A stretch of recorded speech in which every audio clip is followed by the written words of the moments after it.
اب آپ کو بتاتے چلیں کہ ڈاکٹر طاہر القادری وطن واپس پہنچ چکے ہیں اور آپ اس وقت دیکھ بھی سکتے ہیں کہ کارکنان سے ان کی جانب سے خطاب بھی کیا جائے گا، جس کے لیے کارکنان کی بہت بڑی تعداد پہلے سے ہی ایئرپورٹ پر ان کے استقبال کے لیے پہنچنا شروع ہو چکی تھی اور اس خطاب کے دوران وہ اپنے آئندہ کے لائحہ عمل کے حوالے سے بھی آگاہ کریں گے۔ آپ اس وقت مناظر دیکھ سکتے ہیں عوامی تحریک کے سربراہ ڈاکٹر طاہر القادری جو کہ پہنچ چکے ہیں لاہور اور ایئرپورٹ سے باہر آ کر وہ کارکنان سے خطاب کر رہے ہیں۔ آپ کو بتاتے چلیں کہ ڈاکٹر طاہر القادری ناصر باغ میں جلسہ عام سے خطاب بھی کریں گے۔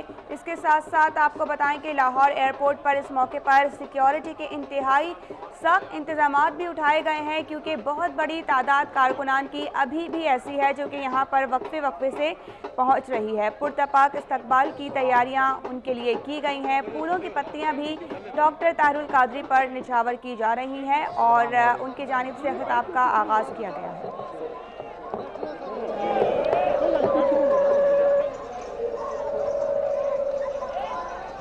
بسم اللہ الرحمن الرحیم۔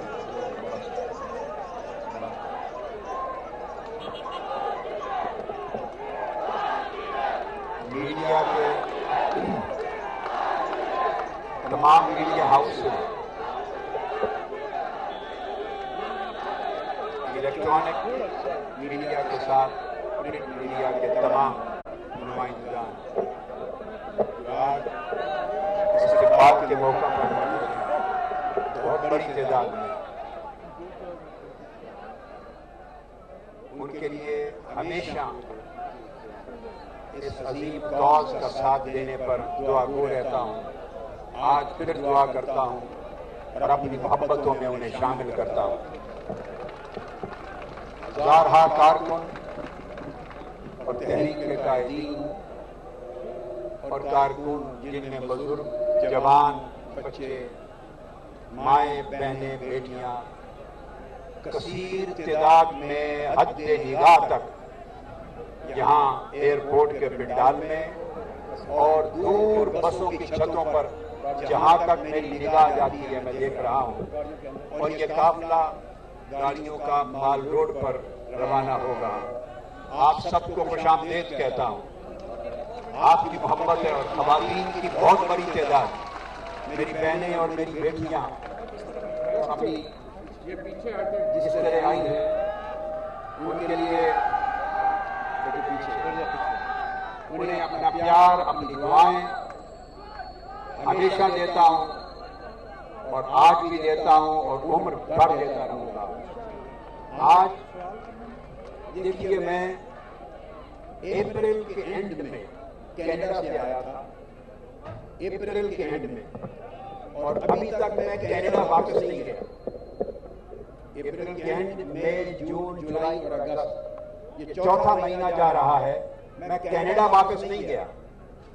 یہ بات میں نے اس لیے کہی اور آغاز اس جملے سے اس لیے کیا کہ کینیڈا جانا آنا میری مجبوری نہیں ہے۔ پاکستان میرا گھر ہے، میرا وطن ہے، میری زمین ہے۔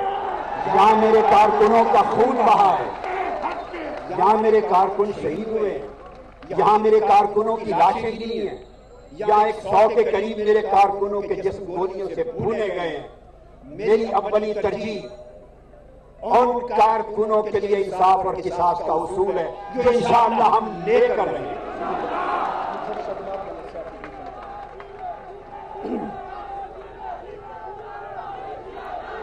یاد رکھ لیں، اللہ کی بارگاہ میں ہمیشہ انصاف ہوتا ہے اور وہاں مواخذہ ہوتا ہے ظالم اور جابر پر، مگر اللہ کے امر میں دیر ہو سکتی ہے، وقت کا فیصلہ اللہ کی ذات خود کرتی ہے، اندھیر نہیں ہوتا۔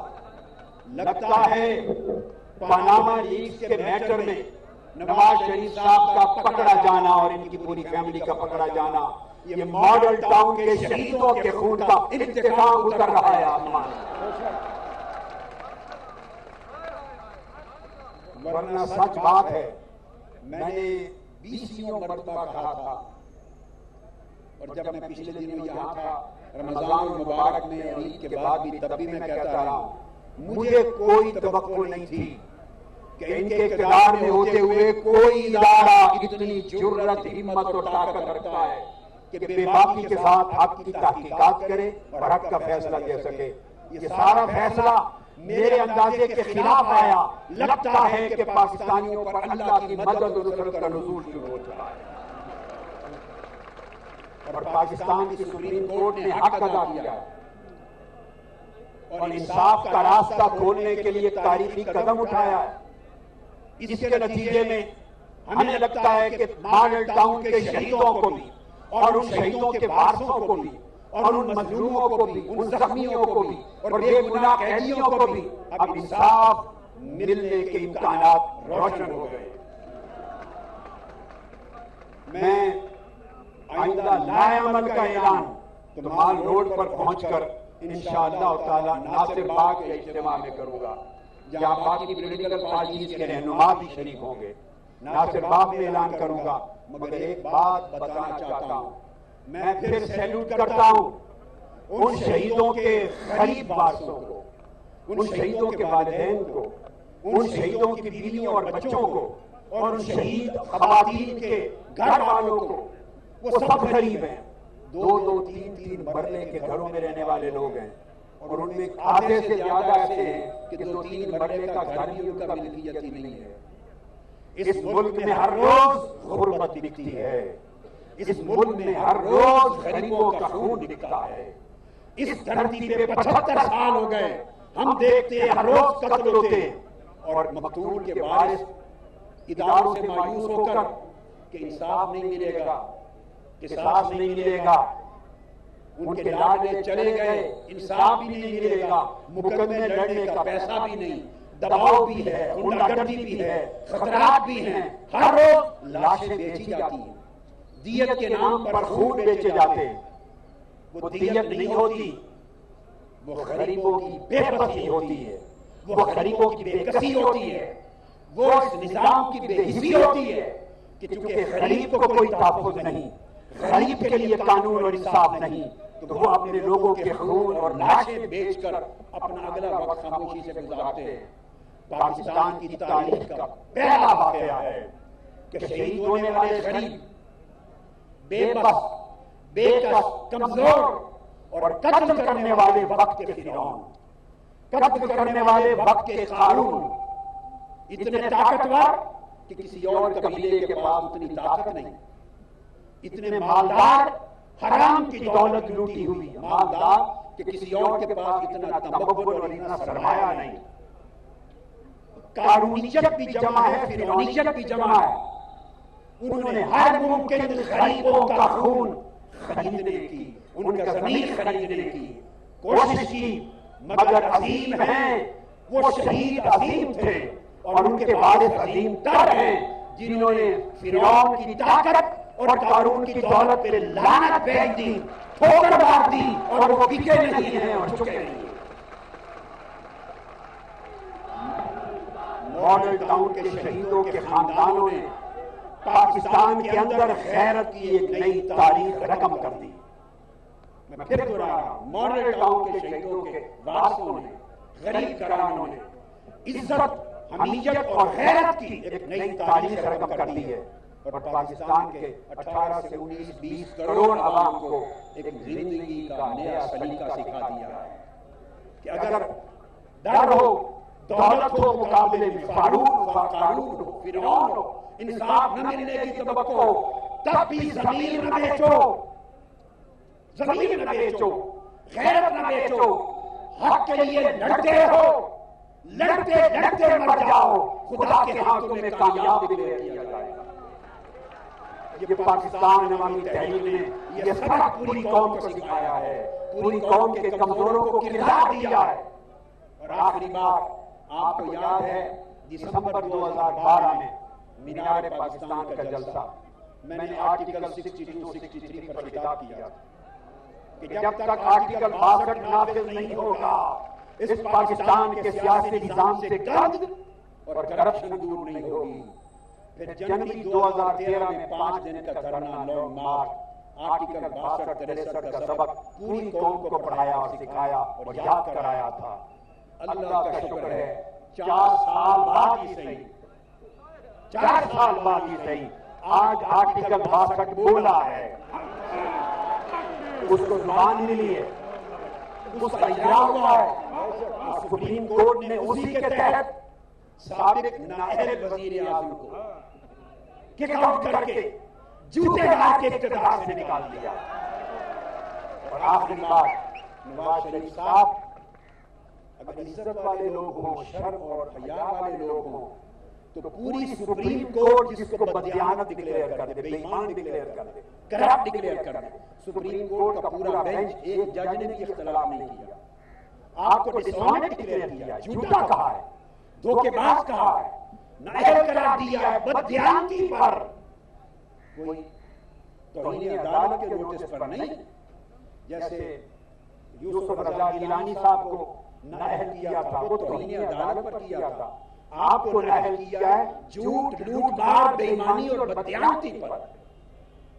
انسان کو چاہیے کہ جب اتنا بڑا فیصلہ سپریم کورٹ دے دے تو تھوڑے شرم کے ساتھ گھر بیٹھ جائے، سوچے، شرم کے ساتھ گھر بیٹھے اور سوچے، غور کرے کہ کیا کیا کرتوت کیے ہیں ہم نے۔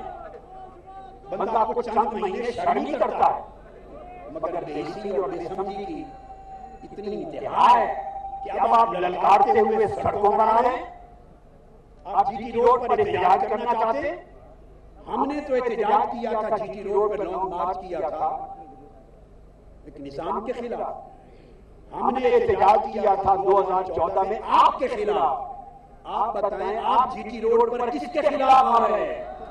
نام لیں، میں سوال چھوڑے جاؤں، نام لیں، اگر آپ میں جرأت ہے نام لیں، کس کے خلاف نام لیں۔ ہمیں علم ہے کہ آپ وہی شخص ہیں جنہوں نے 90s میں سپریم کورٹ پر حملہ کرایا تھا، سپریم کورٹ کے 2 ٹکڑے کر دیے تھے، اس وقت کھل کر آپ نے کام کیا تھا۔ اب آپ احتجاج کس کے خلاف کر رہے ہیں؟ میرا سوال ہے نام لیں اس ادارے کا، تاکہ دودھ کا دودھ اور پانی کا پانی ہو۔ مرکز میں آپ کی حکومت، آپ ہی کا دوبارہ لایا ہوا وزیر اعظم، پنجاب میں آپ کی حکومت، اسلام آباد پنڈی سے لے کے لاہور تک آپ کی حکومت، احتجاج کس کے خلاف کر رہے ہیں؟ نام بتاؤ، ہم کو پتہ چلے کس کے خلاف احتجاج ہو رہا ہے۔ اور اگر آپ نہیں بولتے ہم سمجھیں گے ریاست پاکستان کے خلاف بغاوت ہے، ہم بولیں کہ سپریم کورٹ کے خلاف بغاوت ہے، ہم بولیں کہ پاکستان کی صالحیت کے خلاف بغاوت ہے۔ فیصلے کسی اور کے خلاف آئیں تو آپ بغلے میں جاتے ہیں۔ اب ساری سپریم کورٹ نے آپ کو کرپٹ اور بددیانت ڈکلیئر کر دیا ہے، اب آپ سازشیں تلاش کرتے ہیں۔ اگر جرأت ہے تو آج ہی میں اترا ہوں اور میں ادھر ہوں، اب میں ادھر ہوں، میں نے انصاف لینا ہے، میں نے انصاف لینا ہے۔ چور پکڑا گیا ہے، قاتل ابھی رہتا ہے، پکڑیں گے، چور پکڑا گیا ہے، قاتل رہتا ہے۔ جواب دو کہ یہ احتجاج کس کے خلاف ہے، ایمانداری سے جرأت سے بات کرو، ڈرتے کیوں؟ ڈرے نہیں، جرأت سے بات کرو۔ اور یہ جی ٹی روڈ کی جماعت، جی ٹی روڈ کی، جی ٹی روڈ میں ہی دفن ہوگی۔ السلام علیکم۔ مال روڈ پر ناصر باغ میں چل کے میں بقیہ گفتگو کروں گا۔